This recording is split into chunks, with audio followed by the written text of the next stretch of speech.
Hello, Dr. Tridip. I'm Trishana from EC3161 Analog Electronics. This is my mini design project demonstration. Due to lack of attention and ignorance, we are sometimes unable to hear anything around us, which would lead to an unpleasant event that could have been prevented if proper precautions have been taken. So I have designed a sound locator which detects high frequency sound waves and amplifies it so that a person could hear even if the person hasn't given full attention to the original sound. And this sound locator can identify the location of the original sound. As we can see, this design uses three microphones to detect sound waves from three different directions. Here, three microphones are aligned in such a way where each microphone is aligned at 120 degrees, and three different op amps are used to make three different active high-pass filters with amplification to produce a beep sound to alert the person who is close by. And three different LEDs are used to output the direction of the original sound. For the combined circuit, as we can see, the component used are 9 resistors, 3 capacitors, 3 op amps, and one 9-watt battery source. As we can see, three different active high-pass filters are used to filter out the noise from the background. Approximately, the sound waves of noise are below 500 Hz from three different directions. All these three filters does the same task.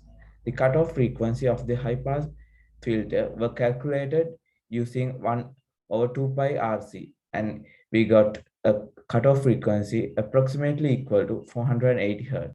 Then for the amplification process, we use the high-pass filter with the amplification where the resistors were configured to gain a gain approximately equal to 5, where gain was calculated using 1 plus R2 over R3.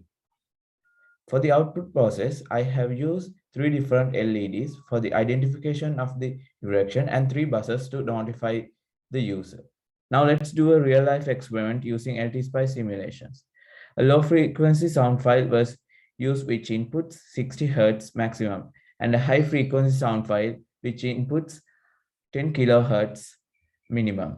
For example, if the high frequency audio was only input using the top mic as we can see, and low frequency using both the other mics as we can see. So as we can see, I have configured the top mic with the high frequency sound waves and the left and right with the low frequency sound one. So let's run the simulation and see.